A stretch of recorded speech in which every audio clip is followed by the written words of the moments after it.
आज का हमारा टॉपिक है linear equations in one variable. ये चैप्टर है क्लास 8 का चैप्टर नंबर 2। आज हम लोग इसका इंट्रोडक्शन पढ़ेंगे और उसी के साथ 2.1 भी देखेंगे कि उसमें कैसे कैसे क्वेश्चन है। तो इंट्रोडक्शन में सबसे पहले हमें ये जानना जरूरी है कि लीनियर इक्वेशंस क्या होती हैं और इन वन वेरिएबल इस पूरे का कॉन्सेप्ट ये है क्या, पहले ये जानना जरूरी है। तो सबसे पहले एक इक्वेशन की बात करें। अच्छा, एक्सप्रेशन और इक्वेशन में भी डिफरेंस बताऊँ। सबसे पहले देखो क्लास, मैं तुम्हें एक एक करके पॉइंट बताऊँगा कई सारे। तो एक्सप्रेशन क्या होता है? एक्सप्रेशन की बात करें, जैसे x+1 ये एक नॉर्मल सा एक्सप्रेशन है जिसमें एक वेरिएबल भी एक हमारा कोफिशिएंट है। कोफिशिएंट बेसिकली हम अपने नंबर को बोलते हैं, जैसे 1 2 3 4 से लेकर अप टू कितने भी हमारे जितने भी नंबर होते हैं उनको कोफिशिएंट बोलते हैं, और जो एक्स वाई जेड अल्फ़ाबेट होते हैं उनको हम वेरिएबल बोलते हैं। ठीक है, तो ये तो होता है एक्सप्रेशन।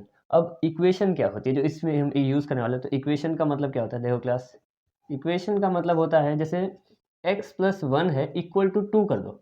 इक्वल टू 2 बेसिकली मतलब क्या है कि जो जिसमें इक्वल आ जाए ना वो एक्सप्रेशन बन जाता है। जैसे फॉर एग्जांपल कि 5x+2 इक्वल टू 9। अब इसमें क्या है, ये इक्वल टू के मतलब ये जो कोई भी नंबर है ये इक्वल टू के समझेंगे कि मतलब ये जितना भी है वो 9 के बराबर है। तो यानी क्या कि ये इक्वेशन बनेगी, जिसमें इक्वल टू आ जाए बीच में वो इक्वेशन हो गई।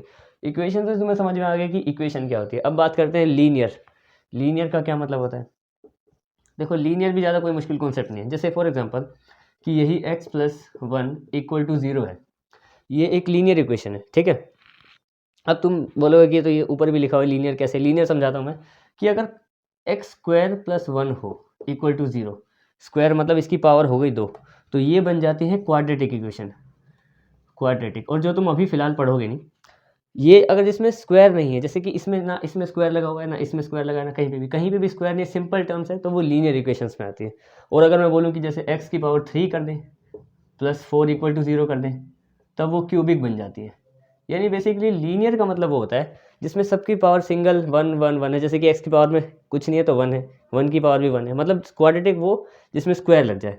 तो तुम्हें इसमें एक्सप्रेशन समझ में आ गया। इक्वेशन क्या होती है? इक्वेशन देखो हमारे लिए इंपॉर्टेंट क्या है, इक्वेशन समझना है क्योंकि इक्वेशन आ रही है। लीनियर समझना है क्योंकि लीनियर का मतलब जिसमें सबकी पावर सिंगल सिंगल हो, जैसे x की पावर 1 और उसको x, एक ही मतलब होता है दोनों का, इसलिए इसमें अगर कुछ नहीं लगा तो x की पावर 1 है, यानी लीनियर इक्वेशन है, यानी कोई पावर नहीं है। अच्छा, वन वेरिएबल।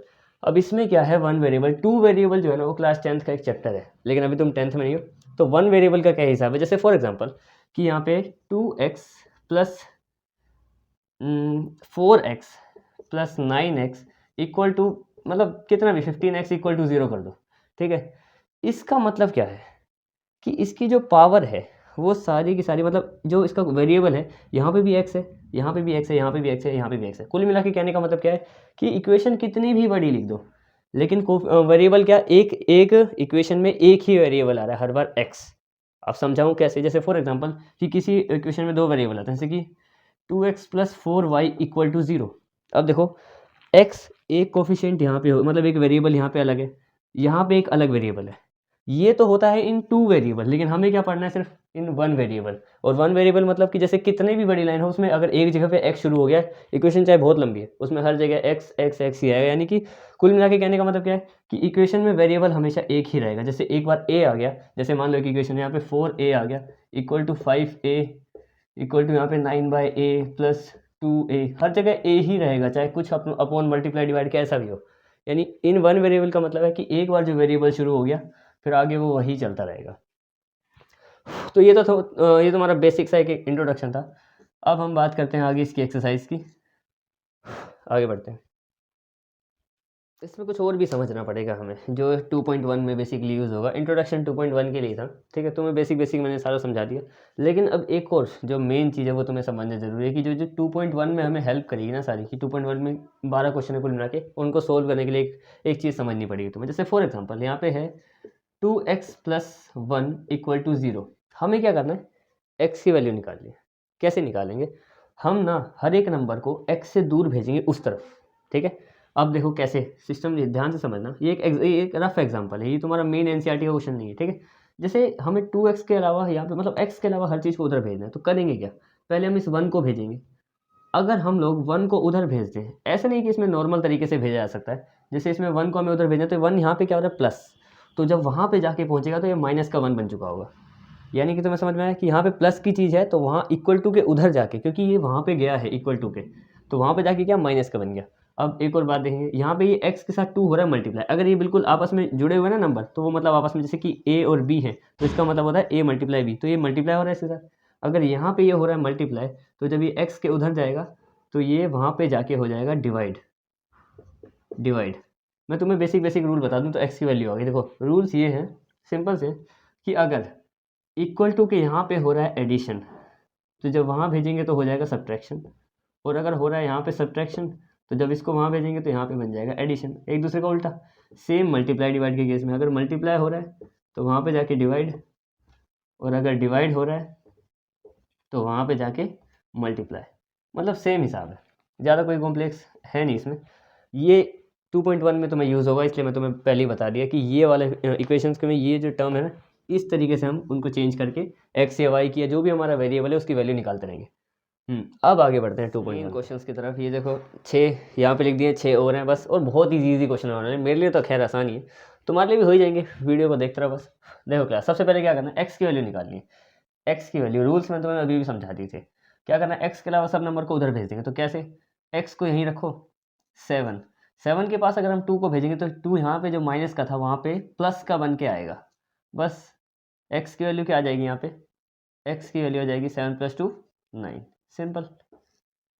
आगे बढ़ते हैं, इसमें क्या बोला है, वाई की वैल्यू निकालनी, क्योंकि वाई हमारा वेरिएबल है। क्या करेंगे, वाई को यहीं रखो, 10 के पास भेज दो 3 को, 3 यहाँ पे क्या था प्लस का, वहाँ जाएगा तो माइनस का बन के आएगा।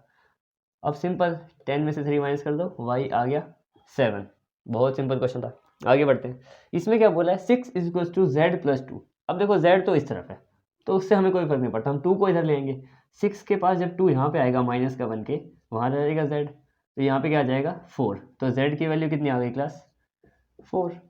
3 क्वेश्चन सोल्व, बहुत ईजी है एक्सरसाइज ही। आगे बढ़ता, हाँ ये थोड़ी सी मुश्किल लगेगी तुम्हें। देखो इसमें क्या 3/7 है और यहाँ पे x है 17/7, हम x को रखेंगे इधर ही, और 17/7 के पास 3/7 को भेजेंगे। अब 3/7 यहाँ पे हो रहा है प्लस, तो वहाँ पे जाके क्या हो जाएगा माइनस, नॉर्मल माइनस होगा। अब क्या करेंगे, देखो क्लास, इसका चाहे एलसीएम ले लो, वैसे भी नीचे सेम है, तुम डायरेक्ट भी माइनस कर सकते हो, लेकिन फिर भी चलो एलसीएम लेना तो ले लो। 7 सेम ही है तो सेम ही उतर जाएंगे, 17 - 3 नॉर्मली आ गया हमारे पास 14/7, और वो भी आपस में कैंसिल आउट हो जाएंगे क्योंकि ये 1 और 2 पे आते हैं, तो नॉर्मल एक्स की वैल्यू आ गई हमारे पास 2, सिंपल। आगे बढ़ते हैं, ये है 6x = 12। अब x देखो क्लास, यहाँ पे कोई निशान नहीं है बीच में, तो अगर कोई निशान नहीं है तो इसका मतलब क्या हो रहा है, तो लोग मल्टीप्लाई हो रहे हैं, तो जब हम 12 के पास उसको भेजेंगे तो वो जाके वहाँ पे मल्टीप्लाई से डिवाइड में आ जाएगा। अब ये भी 1 और 2 पे कैंसिल, तो x की वैल्यू यहाँ पे क्या आ गई 2।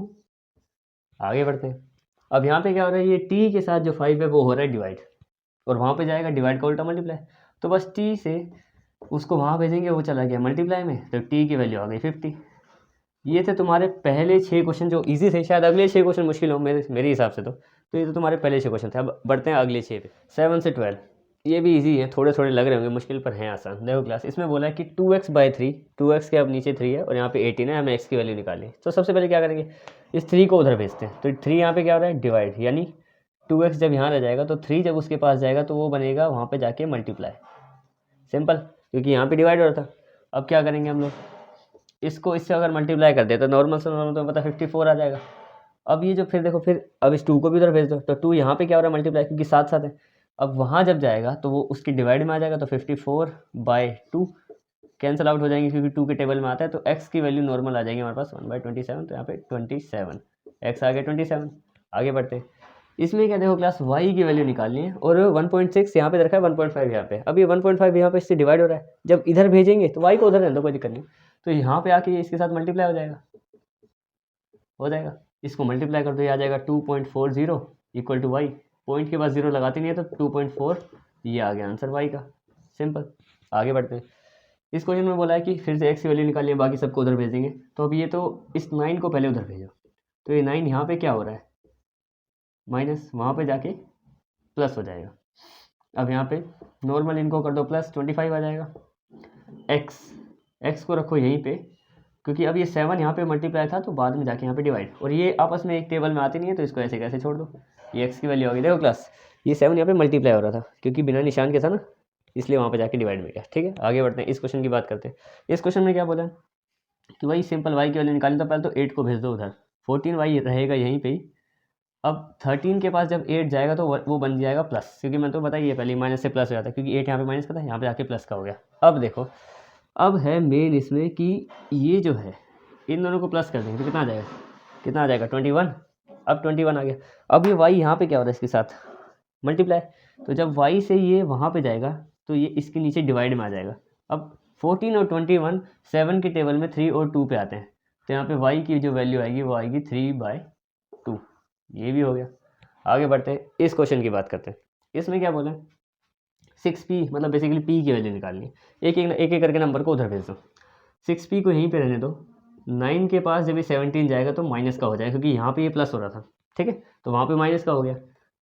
अब इसको माइनस कर दो नॉर्मली, देखो क्लास, अब तुम्हें पता है कि छोटे नंबर में से बड़ा माइनस करना तो निशान माइनस का लगेगा, ठीक है। नॉर्मल इसको 8 आ जाएगा यहाँ पे, क्योंकि पता है हमें माइनस का 17 था और 9 प्लस का था, तो नॉर्मल माइनस का 8 आ गया।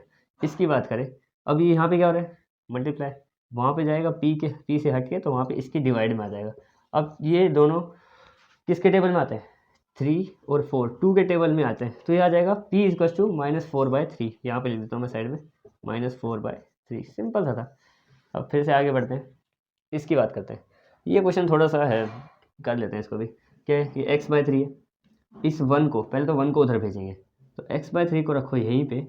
7/5 के पास जब हम 1 को भेजेंगे तो 1 यहाँ पे वैसे तो प्लस हो रहा है, तो यहाँ पे जाके हो जाएगा माइनस, ठीक है, ज़्यादा कोई मुश्किल नहीं है। अपोन में कर दिया 1, क्योंकि एलसीएम लेने के लिए नीचे 1 करना पड़ता है हमें। इसको ऐसे कैसे ही लिखो। अब इसका अगर एलसीएम ले लें तो 5 भी आ जाएगा, सेम टेबल में होने की वजह से यहाँ पे 7 आ जाएगा। और अगर इसको इससे क्या करते हैं, डिवाइड करते हैं, डिवाइड करेंगे 5 आएगा, ऊपर 5 से मल्टीप्लाई, तो यहाँ पे आ जाएगा 5। आगे बढ़ते हैं, यहाँ पे जगह की कमी हो गई शायद, ये x/3 यहाँ पे लिख दिया मैंने, और इनको माइनस करेंगे तो ये आ जाएगा 2, और नीचे तो 5 है ही इसके। अब देखो क्लास हमें क्या करना है, इसको सिंपली सॉल्व कर देना है। ये क्या है, x/3, और यहाँ पे क्या है हमारा नॉर्मल 2/5। क्या करेंगे, x/3 दोबारा लिखता हूँ, 2/5। हमें कुछ नहीं करना, बस इस 3 को भी वहाँ पे मल्टीप्लाई भेजो, x की वैल्यू आ जाएगी।